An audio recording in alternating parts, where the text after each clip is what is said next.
two of Israel's worst friends, I'll be very generous, Turkey and Qatar, and now Pakistan are on the board of peace. The board of peace, according to the document, is not just about Gaza. In fact, it didn't even mention Gaza. It proclaims itself to be, quote, an international organization that seeks to promote stability, restore dependable and lawful governance, and secure enduring peace in areas affected or threatened by conflict. That sounds like a global agenda. Thank you for making the time to engage with this report. To watch future reports without advertisements, and to stay informed with the latest insights from Jimmy Evans, Mark Hitchcock, and experts from around the world, and for only $7 a month, I urge you, become a subscriber at endtimes.com. Sign up today.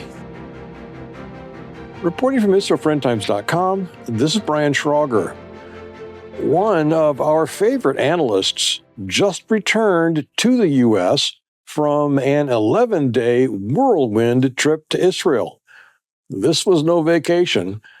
While he was here, Dr. Eric Mandel was briefed by the IDF, met with members of parliament and Israel's Knesset, visited Gaza in the south, and the borders with Lebanon and Syria in the north. He also sat down with leading think tank leaders. Also, while he was here, along with the rest of Israel, he braced for an anticipated strike by the U.S. against Iran and the likelihood of the Ayatollah's revenge against Jerusalem. In spite of President Trump's promise to protesters in Iran, pledging that help is on the way, nothing happened, leaving everyone here to wonder why. Why didn't the U.S. hit Tehran? As the imams of Iran continue a brutal crackdown against their own citizens, has the U.S. given up on military action? If so, why is it sending two of its supercarriers toward the Persian Gulf, just off the shores of the Islamic Republic? Meanwhile, Hezbollah in the north, in Lebanon, continues to rebuild. Because it has infiltrated the country's government and army, Lebanon appears helpless to neutralize the Party of Allah. Next door to Lebanon, Israel's other northern neighbor, Syria, has been attacking its Kurdish citizens in the north. So much for integrating them into Ahmed al-Shaara's new government. More and more, it is showing itself to be just another theocratic dictatorship dressed up in a suit. Then, too, of course, to the south, Hamas remains in Gaza. It is armed, rearming, and still holding the body of 24-year-old Israeli hostage Ron Gavili. Before moving into phase 2 of President Trump's peace plan, all hostages were supposed to be returned, and Hamas disarmed. That hasn't happened. And yet phase 2 is moving ahead. As it does, will President Trump's Board of Peace solve the problem of Hamas in Gaza? Headlines in Israel have noted with concern that a number of countries that underwrote Hamas, supported its leaders, and condemned Israel's defensive war against it have been invited to join the Board of Peace, including Pakistan, Turkey, and Qatar. Why? As for the Board of Peace itself, its recently published charter raised even greater concerns. Without naming Gaza any place in that document, it proclaims itself to be, quote, an international organization that seeks to promote stability, restore dependable and lawful governance, and secure enduring peace in areas affected or threatened by conflict. That sounds like a global agenda. It also implies an attempt to replace the United Nations. As for its chairman, he retains final authority over all decisions made by the board and is solely authorized to name his successor. In spite of various actions subject to votes by the board, the charter explicitly states the chairman is the final authority regarding the meaning, interpretation, and application of this charter. To help us understand all of these issues, Join me as, once again, we sit down with Dr. Eric Mandel. Eric, thank you for getting together to do this. It's good to see you again. It's been about a week and a half or so since we had breakfast in Jerusalem? Exactly. And that was wonderful time with friends, and I look forward to the next time. It was great. It was really great just to sit down at a nice hotel with a very nice breakfast and just enjoy each other's company and talk about things too. It was great. So you were here for what, 2 weeks? About 11 days. 11 days. They were packed. Your time here was very, very full. So talk about what you did while you're here. It's rather impressive. So this was my 9th time since October 2023. And I was able to go to a lot of places, if you will, that other people can't. One of the reasons is the IDF seems to respect what I write. Not that I write for them, but I write facts and context, which makes me stand out in the world of politicized media. So on this trip, and I'll compare it a little bit to my September trip, I was in with Israel's 1st Division that guards the northern border. I was with military intelligence in northern Gaza. I got a chance to spend a morning with the canine unit. And it sounds like it should be fun, but the seriousness of what they do and how they treat the dogs, whether it's dealing with IEDs, finding either remains or hostages buried under rubble, attack dogs, and how they really treated his fellow soldiers was amazing. Huh. And it's I'm going to write that up as another story, give you guys a whole line here. And it was also, as soon as I got off the plane 2 weeks ago, I went right directly to Knesset and met with people. I had done a briefing for the Knesset via Zoom about 2.5 weeks ago for one of the subcommittees on U.S.-Israel relations. And I wanted to meet who was the chair. It was Kinsey Pastor who was running that one. And then the former head of the whole committee, I met with Yuli Edelstein and people in the coalition. And so I got a good flavor to start. Then met with one of my dear friends, one of the elite Israeli units. So I had a lot going on, met with think tank people. One of my good friends, Yossi Kupovasa, who was former head of IDF military research, met with political figures. And it doesn't do justice to what it is, but I do it each time. And then when I was on television 4 times while I was in Israel, that was always on Iran. I've been involved with Iran, the JCPOA, the nuclear deal, what was happening with Israel attack, and so much. And that story is still playing out. So I'm happy to go wherever you would like, Brian. We'll have a nice discussion. We could go all over the region in our discussion. Only a few days ago, the big story just completely occupying everyone's mind was whether or not Iran would attempt some sort of a preemptive attack against the U.S., against Israel. Israelis here were once again thinking about bomb shelters and asking, will we need to go there? I and others put the home front command back on our phones so that we could hear alarms if we needed to and know that missiles were coming. So this is a nation that is still very much on edge about these things. We're not post-traumatic. A great degree, we're in trauma. But then it seems all of a sudden the narrative changed. Trump decided not to hit Iran, at least not now. And now we're talking about the Board of Peace that he's bringing in to, ostensibly it was to govern Gaza, but it looks like it's going to be a lot more than that. We need to talk about that in just a minute. So there's Gaza. Hamas is still very much alive and well and getting funding now from the Muslim Brotherhood. And in Lebanon, Hezbollah is coming back. It's embedded itself within Lebanese government. So Israel continues to have issues on every front. And of course, in Syria, al-Sharaa is now going after the Kurds, which is very disturbing. And so I think he's revealing himself to be an Islamist in a suit. And Israel has done very, very well to be cautious in its dealings with him. So you were up north of the 91st Division for part of your trip, and you took a look at the border with Lebanon, what's going on with Hezbollah. What did you learn there? I just want to take one step back, because I don't want to make each one of these things separate, but we can. Okay. But what I want to just step back, and I'll just say, related to Iran, everything interacts with everything else. And I know we, with American minds, like to be binary. Yes.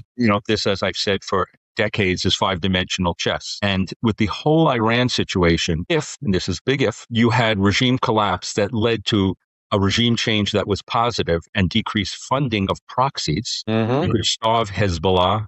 Yes. You could starve Hamas. You could starve Hamas in Judea and Samaria, not just in Gaza. It would change a lot of things. We won't have to mention it here, but what Israel does and the United States does with Iran will affect whether Abraham Accords occur, the next step. Well, there are so many layers of concentric circles. Exactly. But I think people are missing the point on Iran, and maybe we missed the opportunity that thousands may have died needlessly. And I'll just say one last thing. I cannot believe that this is the final chapter written, because if the president, after telling the people to go into the streets to take over institutions, and thousands were killed, and I work with Iranian dissidents, I work with Iran International, I see the videos of these people describing the most horrific type of things. Yes. Of what a million-strong Baji paramilitary henchman does, and what the 150,000 IRGC can do to people who are willing to shoot people in the face, literally. Yeah. That what comes next, if Iran can be changed, it could be very positive. But the president is very interested always in his place in history and also wants victories. But if he really did end here, he would look, I have to say, worse than President Obama in 2009 during the Green Revolution, when Obama just abandoned, was silent for 2 weeks on the Iranian people. Here, the president asked the people to be involved. And the question is this basically maybe part of false intelligence purposely being given out that there will be a strike to destabilize the regime, affect the economy? Because if he lets it be as it is, I don't think this is how he would want to be remembered in history. And also, I think it's not good for American national security interests, to say nothing of Israel. Back to Lebanon. Okay, I just wanted, because how everything ties in, granted, if Hezbollah was starved, then you could finally have an opportunity for the Lebanese government and Lebanese armed forces to feel empowered enough to take on Hezbollah. Right now, the Lebanese government, the Lebanese people in general, the one thing, they're willing to tolerate Hezbollah because the last thing they want is to go back to civil war. And if they really confronted Hezbollah, that's the direction it'll go. You got to realize who Hezbollah is. It's Shiites, overwhelmingly. Shiites make up nearly 50% of the Lebanese population. The Shiites are 40 or maybe 45% of the Lebanese armed forces. Hezbollah is embedded into the Lebanese armed forces. Right. And you have a game of fakery, if that's a word, where the Lebanese armed forces says they get rid of something of Hezbollah's, whether it's a tunnel or whether it's a military weapons storage area, and they make a claim which is kind of ridiculous, that they have subdued Hezbollah in southern Lebanon, which is false, or else Israel wouldn't have to be striking once or twice a day Hezbollah violations. So that is a place where the president of the different Israeli fronts has given Israel tremendous leeway to continue to strike. Will it turn into more of a higher level kinetic war, Israel going back and reinvading some parts of southern Lebanon or not? The question usually comes up again, unless, and this is where everybody misses the point, if Iran feeding them money could be stopped, it's going to be not if it will happen, it's just a when. Israel will have to go there and time it as good as it can.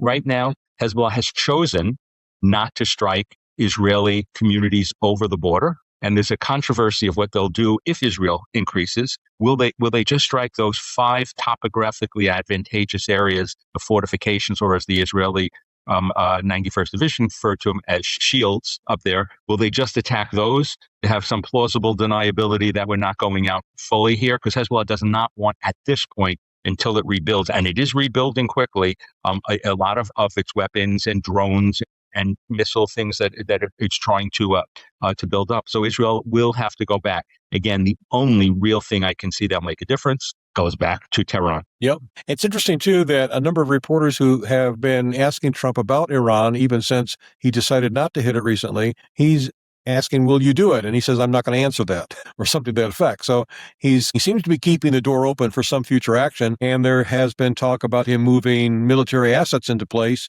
that may make it easier for him to do some kind of swift action. You want to talk about that? Let's unpack a little bit of that, because you put a lot of stuff in there. So America's 2 aircraft carrier groups, which were in the Mediterranean or Red Sea, are in the Western Hemisphere. He is not having one of those go back. He's using one from the Far East, which is supposedly America's primary focus, is supposed to be China. And he's moving one of those groups, which could tell the Chinese, maybe this is a good time for us to go into Taiwan. We'll leave that aside. Right. But the other part here is the Prime Minister has been reported, and again, this could be disinformation, is saying that we are not ready for a ballistic missile strike from a combination of Iran and Yemen at this point, because they could activate Yemen, because we don't have enough interceptors. That's the reports in the Israeli media. Is that a fake? or not. Hopefully, Israel is not so dependent, especially with a depleted amount of missiles and missile launchers, that it could not fight at this point of time.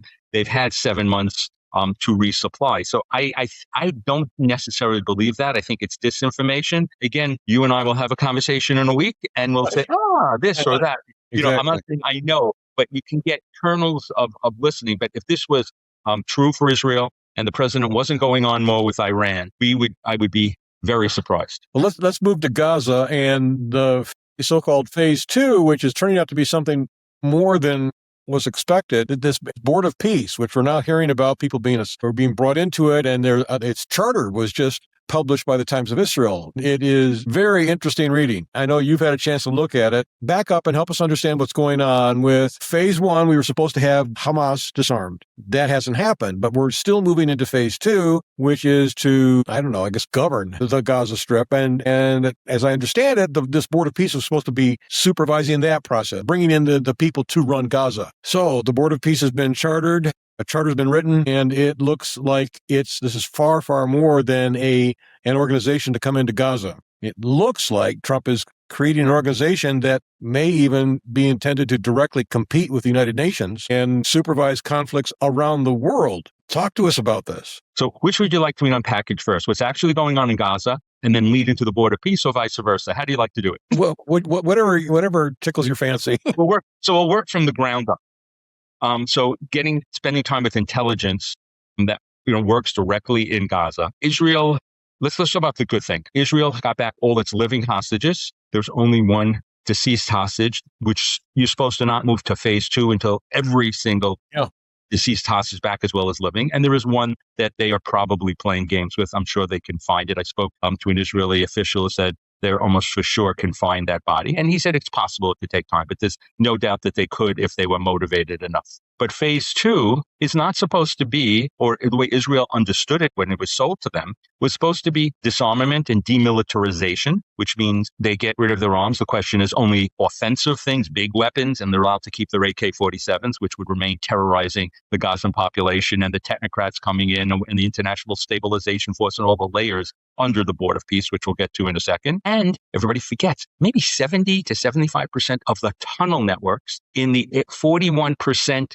that is controlled by Hamas are intact. Yeah. And so if Israel had to go or was allowed to go back in or whatever it is not going to be an easy thing to do. What Israel was going to do, and may still do if Trump maybe gave a 2-month deadline for them to disarm, is to take chunks of the 41% each time. And the next one is supposed to be the hub of Hamas in Gaza City, and take that over next. You got to remember, you used to have in this relatively small area of Gaza that Hamas now only has 41%, but 99% of the population. Yeah. And then the world, they're going to use the human shields again, and what the world is going to do. And I'm not sure how much Trump will have a stomach to see civilians, placed in harm's way that get killed.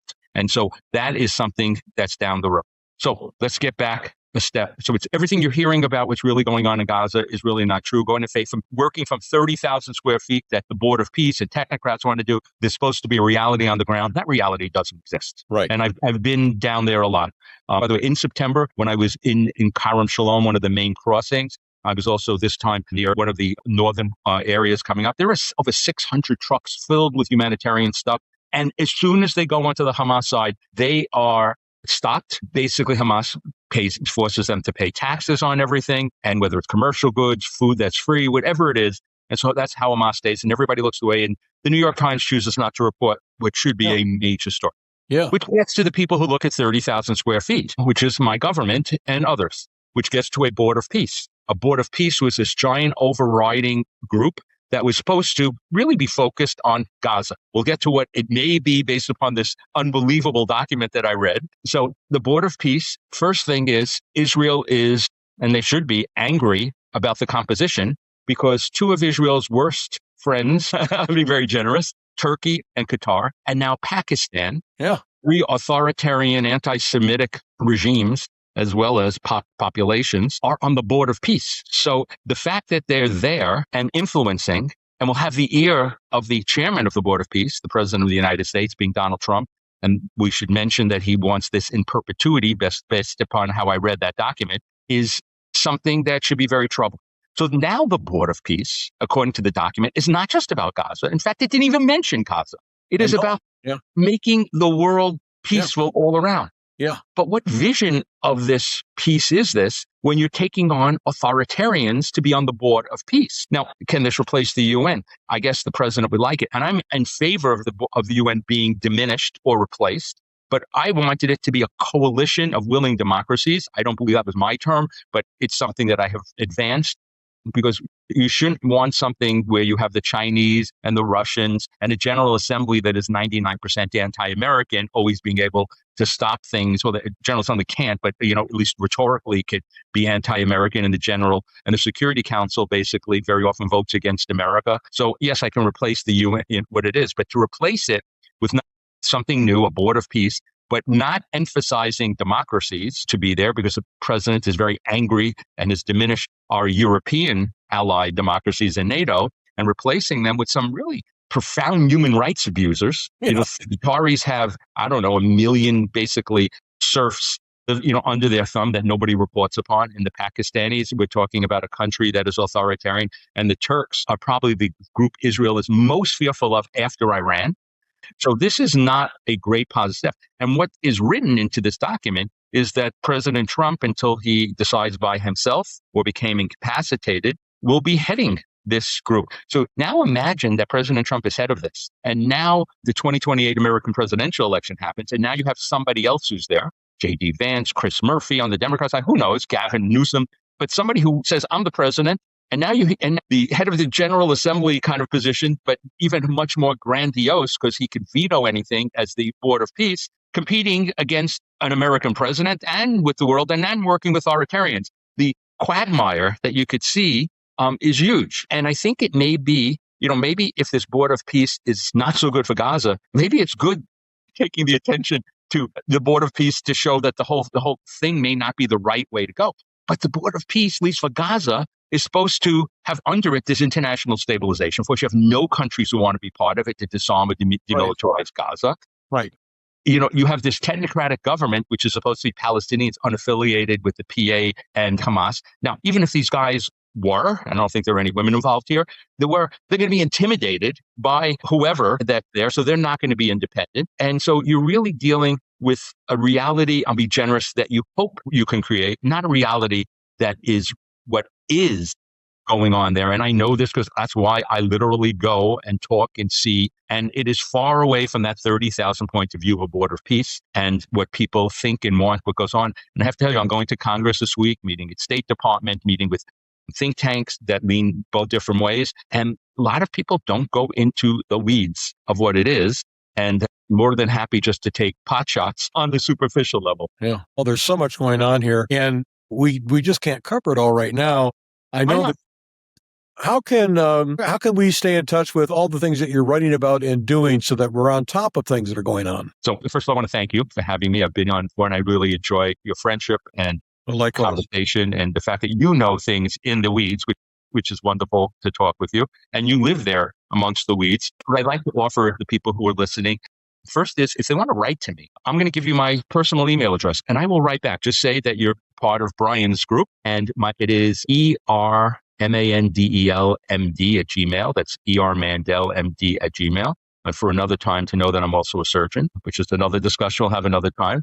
But if you want to read, and the other thing is, if you're an Instagram kind of person, it's at Dr. Eric Mandel, DrEricMandel. But if you want to go to my website to see all my interviews, so that is my organization. I'm director of MEPIN. And so that will be MEPINALYSIS.org, MEPINanalysis.org. And again, watch, learn, please share, please sign up to be on the distribution list, and please write to me. Your audience is sophisticated and wants to know, and ask me the hard questions. No softballs.